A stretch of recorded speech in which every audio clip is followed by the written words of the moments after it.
Hi friends, நான் உங்கள் anime freak வந்துட்டேன். நாம இப்போ அதிரடி சோலோ லெவலிங் சீசன் 2 எபிசோட் 7 பார்க்கலாம். இதுக்கு முன்னாடி உள்ள எபிசோடெல்லாம் நீங்கள் பார்க்கலன்னா மறக்காம போய் பார்த்துட்டு வந்துருங்க. டிஸ்கிரிப்ஷனில் லிங்க் கொடுத்துருக்கேன். சரி வாங்க நம்ம இந்த எபிசோடுக்குள்ள போகலாம். அதுக்கு முன்னாடி போன எபிசோட் கடைசியில் ஜேவ் அட்டாக் பண்ணுறதுக்கு டூன்கில்ல சேர்ந்த எல்லாருமே வந்திருப்பாங்க. எதுக்காக நான் அந்த மந்திர புக் எடுத்தனால அங்கே ஜாவுன் மாமா கண்ணை முடிச்சு வந்து அட்டாக் பண்ணியிருப்பாரு. பார்த்தாதிக்கே அவங்க அப்பா கில்ல சேர்ந்த எல்லாருமே அம்பு எடுத்து ரெடியாக இருப்பாங்க. அதை பார்த்து பயந்து அவனுக்கு அங்கேருந்து ஓடிடுவானுங்க.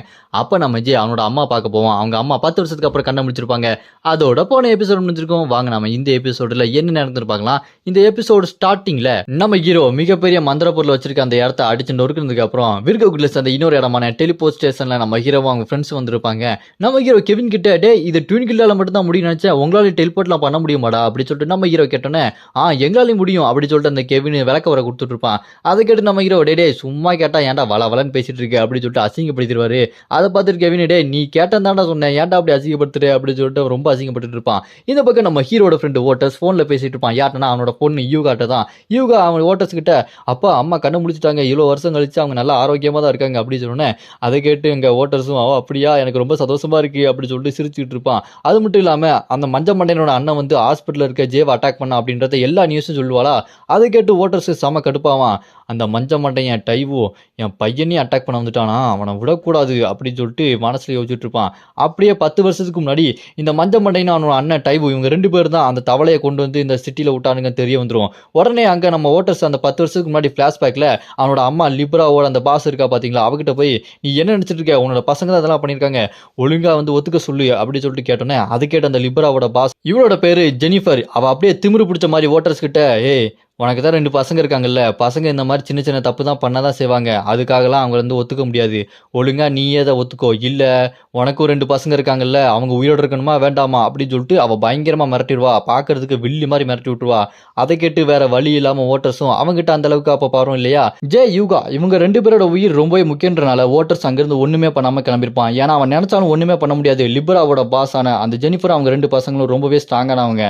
அதனால ஓட்டர்ஸ் அங்கேருந்து கிளம்பியிருப்பான். அந்த ஃபிளாஷ்பேக் எல்லாத்தையுமே ஓட்டர்ஸ் கில்ட சேர்ந்தவன் நம்ம ஹீரோ கிட்ட சொல்லி முடிச்சோன்னே அதை கேட்டு நம்ம ஹீரோ செம்ம கடுப்பாயிருவான். என்ன தைரியம் தான் என் ஃப்ரெண்டே அவன் மிரட்டியிருப்பா, அவளை நான் சும்மா விட மாட்டேன் அப்படி சொல்லும்போது நம்ம ஹீரோக்கு சிஸ்டம் பாப்பாகி நீங்க இப்போ அடுத்ததா அந்த பாம்பு கடவுளுக்கு ஒரு நம்பிக்கையாளரை சூஸ் பண்ணி ஆகணும், அவங்க கடவுளோட ஒரு வழிபாட்டரா அதாவது கில்டோட பாஸா இருக்கணும் அப்படி சொல்லிட்டு சிஸ்டம் பாப்பானோன்னே அதை பார்த்து நம்ம ஹீரோ கில்டோட பாஸா இருக்கணுமா அப்படி சொல்லிட்டு யோசிச்சுட்டு இருக்கும்போது இந்த பக்கம் நம்ம ஹீரோட ஃப்ரெண்டு நான் இப்போ என்னோட பொண்டாட்டியை பார்க்க போலான்னு நினச்சிட்டு இருக்கேன் அப்படி சொல்லிட்டு சொன்னோன்னே என்னது பொண்டாட்டியை பார்க்க போறியா, சரி வேற என்ன அப்படி சொல்லும்போது அதை கேட்டு ஓட்டர்ஸ் ஏன்டா ஒரு மாதிரி பண்ற, நான் போய் பார்க்கணும்டா அப்படி சொல்லும்போது அப்போ நம்ம ஹீரோ அவன் ஃப்ரெண்டு கிட்ட நான் உனக்கு கேட்கவா, நீ பேசாம என் கடவுளோட ஒரு நம்பிக்கையால நான் மாறிடுறேன், என்னோட ஒரு அப்பர்சண்டியா மாறிடுறேன் அப்படி சொல்லும்போது அதை கேட்டு நம்ம ஹீரோட ஃப்ரெண்டு என்ன சொன்னேன் அப்படி சொல்லிட்டு சாக்காய முடிக்கும் போது அப்போ நம்ம ஹீரோ ஃப்ரெண்டோட கடவுள் இருக்காரு பார்த்தீங்களா, தனுசு ராசி கடவுள் சூரிய கடவுள் அப்போலோ, அவர் கடுப்பாய் வந்து என்ன தைரியம் இருந்தா என்னோட அப்பர்சண்டி ஓட்டர்ஸை நீ உன்னோட அப்பர்சண்டியா கூப்பிட்டுருவ, உனக்கு என்ன தைரியம் இருக்குண்டா அப்படி சொல்லிட்டு அந்த கடவுள் ரொம்பவே கோபப்பட்டு நம்ம ஹீரோவை பார்த்து கத்திட்டு இருப்பாரா.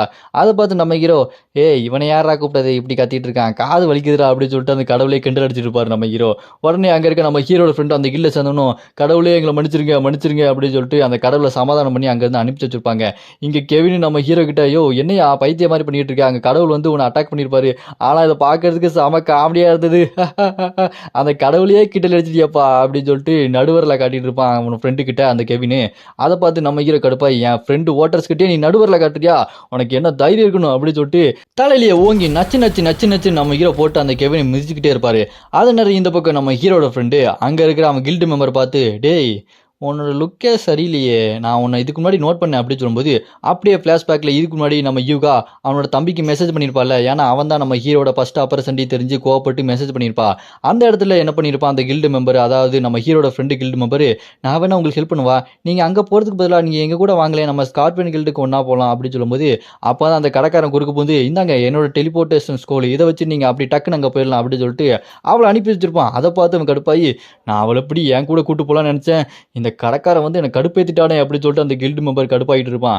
அப்படி இந்த பக்கம் யூகா நம்ம ஹீரோ கிட்ட நீங்க ஸ்கார்பியன் கில்டுக்கு போறீங்க அப்படின்னா ஸ்ட்ரைட்டாலாம் போயிட முடியாது, அதனால நீங்க முதல்ல லைன் கில்டுக்கு போங்க அப்புறமா ஸ்கார்பியன் கில்டுக்கு போங்க, நீங்க முதல்லயே ஸ்கார்பியன் கில்டுக்கு போனீங்கன்னா அங்க குறுக்க நிறைய மான்ஸ்டர் இருக்கும், பத்தாதிக்கு மர்மமான மாயாஜால மந்திர இடம்லாம் இருக்கும், அது உங்களை வழிமாத்தி விட்டுரும், அதனால லைன் கில்டுக்கு போய் அப்புறம் போங்க அப்படி சொல்லிட்டு வழியை சொல்லிட்டு அவள் டெலிபோர்ட் பண்ணிட்டு அங்கே போகிறதுக்கு முன்னாடி அங்கே நம்ம ஹீரோவையும் அவங்க அப்பாவையும் பார்த்து நீங்கள் 2 பேரையும் அந்த தவளை கூட சண்டை போடுறத நான் பார்த்தேன், சூப்பராக சண்டை போட்டீங்க, உங்களை பார்த்தாலே எனக்கு பெருமையாக இருக்குது அப்படி சொல்லிட்டு அவ சிரிச்சுட்டு அங்கேருந்து போனோன்னே அதை பார்த்து நம்ம ஹீரோ டே குழந்தைங்கனாலே சந்தோஷம் தான் இல்லை உன்னை பாராட்டதை பார்த்தா உனக்கு சந்தோஷமா இருக்கும்ல அப்படி சொன்னோன்னே ஆமாம் எனக்கு யூகாவை ரொம்ப பிடிக்கும் அவள் தான் என் செல்ல புள்ள அப்படி சொல்லிட்டு பேசும்போது இந்த பக்கம் யூகா போனதை பார்த்து அங்கே நம்ம ஹீரோட ஃப்ரெண்டு சேர்ந்த அந்த கில்டு மெம்பர் மூஞ்ச தொங்க போட்டுருவான் அதை பார்த்து கடுப்பாய் ஏய் என்ன உன் மூஞ்சி அப்படி தொங்க போட்டிருக்க அப்படின்னா யூகா மேலே உனக்கு ஒரு கண்ணாடா உன்னை விட மாட்டேன்டா என்ன தைரியம் இருந்தா என் முன்னாடியே என் பொண்ணை சைட் அடிச்சிருப்ப அப்படின்னு சொல்லிட்டு அவன் கழுத்தை பிடிச்சி இறுக்கிட்டு இருப்பான் நம்ம ஹீரோட ஃப்ரெண்டு. அப்படி அந்த பிளாஷ்பேக் முடிஞ்சோன்னா இந்த இடத்துல அதே மாதிரி நம்ம ஹீரோட ஃப்ரெண்டு அவனோட கில்டு மெம்பரை பிடிச்சி கழுத்தை பிடிச்சி நெருக்கிட்டு என்ன தைரியம் இருந்தா என் பொண்ணையே டாவடிப்ப அப்படின்னு சொல்லிட்டு அடிச்சிட்டு இருப்பான்.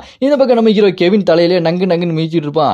அங்க இருக்க ஆஃபீஸர் எங்க டெலிபோர்ட் பண்றதுக்கு ரெடி ஆயிடுச்சுங்க நீங்க வாங்க ஸ்காட்லாந்துக்கு போகலாம் அப்படின்னு சொல்லிட்டு அங்க இருக்க 4 பேரையும் கூப்பிட்டு டெலிபோர்ட் பண்ற இடத்துக்கு கூட்டு போயிடறாங்க. அங்க அவனுங்க அடி வாங்கிட்டு என்ன அடி அப்படின்னு நின்று இருப்பானுங்க. அப்ப கெவின் நானும் உங்க கூட வரேன் நான் அவங்க கூட வந்து அந்த ஸ்கார்பியன் கில்டு தான் இதுக்கெல்லாம் காரணம்னு புரிய வைக்கிறேன் ஏன்னா நான் எவ்வளவு பெரிய ஆளு தெரியுமா நான் ரொம்ப நல்லவன் நான் நல்லவன்றதை ப்ரூவ் பண்ணியே தீருவேன் அப்படின்னு சிரிச்சிட்டு இருக்கும்போது அதை கேட்டு நம்ம ஹீரோ இந்த கிரிக்கனை கூட்டி போயிட்டு இனி என்னென்ன பண்ண போறனோ அப்படின்னு சொல்லிட்டு கடுப்பாகிட்டு இருப்பான். அப்போ டெலிபோர்ட் பண்றதுக்கு அங்க ரெடியா இருப்பாங்க. இப்போ இவங்க எங்க டெலிபோர்ட் பண்ணி போக போறாங்கன்னா அமெரிக்கா வாஷிங்டன் டிசி அங்கதான் லைன் கில்டு இருக்குது. நம்ம ஹீரோ அந்த லைன் கில்டு சேர்ந்த ஸ்டீவை பார்க்கலாமா அப்படின்னு சொல்லி சிரிச்சுக்கிட்டே டெலிபோர்ட் பண்ண ரெடியாவாரு. இந்த பக்கம் பார்த்தா அமெரிக்கா வாஷிங்டன் டிசியில் அங்கே லைன் கில்ல சேர்ந்தவங்க எல்லாம் மீட்டிங் பண்ணிட்டு இருப்பானுங்க. நம்மளை பார்க்கறதுக்கு லியோவோ அவங்க ஃப்ரெண்ட்ஸ் வந்துட்டு இருக்காங்களா இங்கே அவங்க ரொம்ப பவர்ஃபுல்லான ஆளுன்னு எல்லாத்துக்கும் தெரியும்ல அதனால அவங்க வரவேற்பு சும்மா தட்டப்பட்டலாம் இருக்கணும் ரெடியாக இருக்குடா வெறித்தனம் பண்ண போகிறோம் அப்படின்னு சொல்லிட்டு மீட்டிங் பண்ணிட்டு இருப்பானுங்க. அப்படியே கட் பண்ணால் ஒரு மிகப்பெரிய அரினா சண்டை போடுற இடம் அங்கே சுற்றி நிறைய மக்கள் பாப்கார்ன் சாப்பிட்டுட்டு கொடியை காட்டிட்டு பண்டிகையை கொண்டாடுகளே அப்படின்னு சொல்லிட்டு அவனுங்களா ரொம்ப சந்தோஷமா ஆடி பாடிட்டு இருப்பானுங்க. அந்த அரினாக்குள்ள சண்டை யாருக்கும் நடக்க போது போல இருக்கு. அப்படியே கட் பண்ண அந்த இடத்துல லைன் கில்டு சேர்ந்த பாஸ் அந்த ஸ்டீவ் தான் வந்து நிற்கிறான்.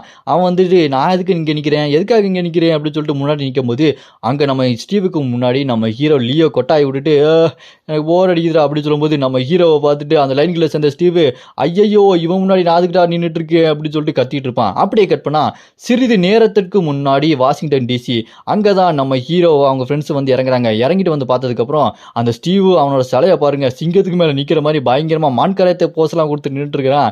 அதை பார்த்து நம்ம ஹீரோ யாரா அவன் அரக்கிறக்கனா இருக்கா சிங்கத்து மேல உட்காந்துட்டு மான்கரையத்தை போஸ் கொடுத்துட்டு இருக்கான் அப்படின்னு சொல்லும்போது அதை பார்த்துட்டு கெவின் இந்த சிலை ரொம்ப அருமையா இருக்கு இதே மாதிரி என்னோட நாட்டையும் நான் இதே மாதிரி ஒன்று பண்ணியே ஆகணும் அப்படின்னு சொல்லிட்டு சந்தோஷப்பட்டு இருப்பான். அதை பார்த்து நம்ம ஹீரோ டே அமைதியா இருங்கடா அப்படின்னு சொல்லும்போது இந்த பக்கம் பார்த்தா லைன்களை சேர்ந்த எல்லாருமே வாங்க லியோ அப்படின்னு சொல்லிட்டு நம்ம ஹீரோவை வரவேற்க வருவாங்க. அதை பார்த்துட்டு அந்த கெவின் என்னது இவனை மட்டும் தான் வரவேற்பீங்களா அப்ப நானா இல்லையா அப்படின்னு சொல்லிட்டு கடுப்பேற்றிட்டு இருப்பான். அப்ப நம்ம ஹீரோட ஃப்ரெண்டு கெவினை கழுத்தை பிடிச்சிட்டு கொஞ்சம் மூடிட்டு இருக்க மாட்டியாடா அப்படின்னு சொல்லிட்டு அவனை அடிச்சு நாக் அவுட் பண்ணிட்டு அப்புறமா அவங்க 3 பேரையும் பார்த்தோன்னே அந்த லைன் கில்ட சேர்ந்த பாஸ் என்னடா அவனுங்க 3 கில்ட சேர்ந்தவங்க வந்து இருக்கானுங்க இவனுக்கு பாக்குறதுக்கே பயங்கரமா இருக்கானுங்களே அப்படின்னு சொல்லிட்டு யோசிச்சுட்டு இருக்கும்போது அப்ப நம்ம ஹீரோ வெல்கம் பண்ண வந்த ஒருத்தனை மூஞ்சோட சேர்த்து ஒரு மிதிப்பாரு. ஏன் அப்படின்னா ஆபீஸுக்கு கூட்டு போகாம ஸ்ட்ரெயிட்டா ஃபைட் பண்ற எரினா கூட்டு வந்திருப்பானுங்க. ஏன்டா அப்படி பண்றீங்க அப்படின்னு சொல்லிட்டு நம்ம ஹீரோ அடிச்சு காட்டோன்னே அவனுங்க எங்க கோபப்படாதீங்க உங்களை மாதிரி சக்தி வாய்ந்தவங்க இங்க வந்தாங்கன்னா முதல்ல நாங்க சண்டை போட வைப்போம் ஏன்னா மக்கள் உங்களை பார்த்து இவ்வளவு ஸ்ட்ராங்கான ஒருத்தங்க வந்திருக்காங்களே நம்ம நாட்டுக்கு அப்படின்னு சொல்லிட்டு சந்தோஷப்படுவாங்க மக்களோட சந்தோஷத்துக்கு தான் நாங்க இதெல்லாம் பண்றோம் எங்களுக்கு தப்பா நினைச்சுக்காதீங்க அப்படின்னு சொன்னோன்னே அதை கேட்டு நம்ம ஹீரோ அப்படின்னா எனக்கும் யாருக்கும் சண்டைன்னு கேட்பான். அதுக்கு அவனுங்க உங்களுக்கும் இந்த லைன் கில்ட சேர்ந்த பாஸ் ஆன ஸ்டீவுக்கும் தாங்கன்னு சொன்னோன்னே ஓ அப்படியா விஷயம்னு சொல்லிட்டு நம்ம கீழே யோசிக்கும் போது லைன் கில்டில் இருக்கிற ஜிம்ல அங்க ஸ்டீவ் பயங்கரமா ஒர்க் அவுட் பண்ணி முடிச்சிருப்பான். அங்க ஆலிவர் வந்து ஸ்டீவ் கிட்ட இங்க பாருங்க இதுதான் உங்களுக்கு சரியான நேரம் உங்களை அடிச்சா பாத்தீங்களா லியோ அவன் இங்க வந்திருக்கான் அவனை நீங்க நல்லா பழி வாங்கலாம் அவனுக்கும் உங்களுக்கும் சரியான மேட்ச் வச்சிருக்கோம் அப்படின்னு சொன்னோன்னே அதை கேட்டு ஸ்டீவ் ஐயோ டே என்ன வேலைடா பண்ணி வச்சிருக்கீங்க என்ன கொலை பண்ணணும்னே முடிவு பண்ணிட்டீங்களா இப்படி ஏன்டா பண்ணீங்க அப்படின்னு சொல்லிட்டு கோபப்படுவான். அதை கேட்டு அந்த ஆலிவர் ஏங்க எப்படி பேசிட்டு இருக்கீங்க உங்களால கண்டிப்பா அவனை ஜெயிக்க முடியும் அப்படின்னு சொல்லி உசுப்பேத்தி விட்டு இருப்பான். அதை கேட்டு ஸ்டீவ் இப்படி உசுப்பேத்தி தாண்டா உடம்பு ரணகலம் ஆக்கிருக்கீங்க ஐயோ உன்ன விடமாட்டேன்டா அப்படின்னு சொல்லிட்டு ஸ்டீவ் செம்மையா கோபப்பட்டு அங்க இருந்து போயிட்டு இருப்பான். உடனே ஆலிவர் எங்கெங்க போறீங்க அப்படின்னு சொல்லிட்டு கேட்டனே ஒண்ணுக்கு இருக்க போறேன்டா இப்படி பண்ணிட்டு ஏன்டா அப்படி பண்ணீங்க அப்படின்னு சொல்லிட்டு பயத்துல அவன் பார்த்துன்னு போவான் ஸ்டீவ். அப்போ பார்த்தா அங்க நம்ம ஹீரோ இருப்பான். உடனே ஸ்டீவ் நம்ம ஹீரோ கிட்ட இவனுங்க என்ன வேலை பார்த்து வச்சிருக்காங்க உங்களுக்கு தெரியுமா அப்படின்னு சொல்லிட்டு கேட்டோன்னே அதுக்கு நம்ம ஹீரோ தெரியும் சமாளிச்சிருவியா என்னையே அப்படின்னு சொல்லிட்டு கேட்டோன்னே அதெல்லாம் சமாளிச்சிடலாங்க ஆனால் நீங்கள் இறந்து போயிட்டீங்க அப்படின்னு சொல்லிட்டு டவர்லேருந்து சொன்னாங்க பார்த்தீங்களா அப்போ தாங்க என்னால் சமாளிக்கவே முடியல கண்ணீர் அப்படி பொத்துக்கிட்டு வந்துருச்சு உங்கள் மேலே நான் எவ்வளோ நம்பிக்கை வச்சிருந்தேன் தெரியுமா அப்படி சொன்னேன். அதை கேட்டு நம்ம ஹீரோ நீ அவ்வளோ நல்லவனா அப்படின்னா எதுக்கிட்ட மான்ஸ்டர்ஸ் எல்லாத்தையுமே நீ தான் கொண்டேன்னு சொல்லிட்டு வெளியே பந்தா பித்திட்டு இருக்கு அப்படின்னு சொல்லிட்டு கேட்டோன்னே அதுக்கு ஸ்டீவ் சொல்லுவான் ஏங்க யாராச்சும் ஒரு ஆள் சொல்லணும்ல நீங்கள் தான் இந்த உலகத்தையே காப்பாற்றுற ஒரு காப்பாளன் நீங்கள் இறந்து போயிட்டீங்கன்னா மக்களுக்குலாம் நம்பிக்கை போயிடும் இல்லையா அப்போ அந்த இடத்துல உங்களுக்கு பதிலாக என்ன மாதிரி ஒருத்தன் பயங்கரமாக நின்னானா மக்கள்லாம் ரொம்ப சந்தோஷமா இருப்பாங்க பயப்பட மாட்டாங்கல்ல பாதுகாப்பாக இருப்பாங்கன்ற ஒரு நம்பிக்கை இருக்கும் அதனால தாங்க அப்படி பண்ணேன் அப்படின்னு சொல்லிட்டு அப்புறம் நம்ம ஹீரோ கிட்ட அந்த ஸ்டீவ் எங்க ஒரு முக்கியமா ஒரு விஷயத்த கேட்கணுங்க அப்படின்னு சொல்லிட்டு தாங்கிட்டே இருப்பானா நம்ம ஹீரோ ஒரு மாதிரி லுக் விட்டுட்டு நீ ஏதோ பிளான் பண்ணியிருக்க, ஆனா என்ன பண்ணியிருக்கன்னு தெரியல. சொல்லு அப்படின்னு சொல்லிட்டு நம்ம ஹீரோ கேட்டோனே, அதுக்கு இந்த ஸ்டீவு, ஐயா என்ன கிரவுண்ட்ல வச்சு தோக்கடிச்சிடாதீங்க ஐயா, கால்ல விழுந்து கேட்குறீங்க ஐயா. அவ்வளோ பேர் நின்றுருக்கானுங்க, எல்லாரும் முன்னாடி அசிங்கமா போயிரும். நம்ம வேணா மேட்சை ட்ரா பண்ணிக்கலாமா அப்படின்னு சொல்லிட்டு அழாத குறையா நம்ம ஹீரோவோட காலில் பிடிச்சி கெஞ்சிக்கிட்டு இருப்பான். அப்படியே கட் பண்ணா கிரவுண்ட்ல நம்ம ஹீரோவும் அவனும் 2 பேர் சண்டைக்கு ரெடியா இருக்காங்க. அப்போ சண்டை ஆரம்பிக்கும் போது அவன் மனசுல யோசிச்சுட்டு இருப்பான் ஸ்டீவு, இங்க 2 பேரும் மேட்சை ட்ரா பண்ணிட்டோம்னா பிரச்சனையே இல்லை. இதனால எனக்கும் அசிங்கம் இல்லை, லியோக்கும் அசிங்கம் இல்லை, 2 பேருமே கெத்தா மக்கள் முன்னாடி நிற்போம் அப்படி சொல்லிட்டு அந்த ஸ்டீவ் மனசுக்குள்ள யோசிச்சுட்டு இருக்கும்போது அங்க கிரவுண்ட்ல இருக்க அந்த பெரிய ஸ்கிரீன்ல ஏதோ ஒன்று ஓடும். என்னன்னு பார்த்தா பழைய சண்டை 30 வருஷத்துக்கு முன்னாடி இதே மாதிரி ஸ்டீவும் நம்ம ஹீரோவும் சண்டை போட்டிருக்காங்க.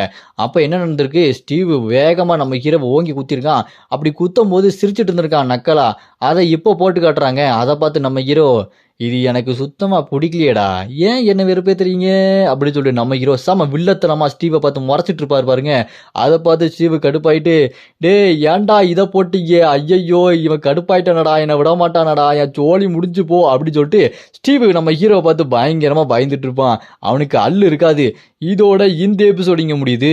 அடுத்த எபிசோட உங்களுக்கான செம்ம ஃபன் காத்துட்டு இருக்கு. அடுத்த எபிசோட நான் ஆல்ரெடி அப்லோட் பண்ணிட்டேன், டிஸ்கிரிப்ஷன்ல லிங்க் கொடுத்துருக்கேன், மறக்காம போய் பாத்துருங்க. இந்த வீடியோ பிடிச்சா மறக்காம லைக் பண்ணி சப்போர்ட் பண்ணுங்க.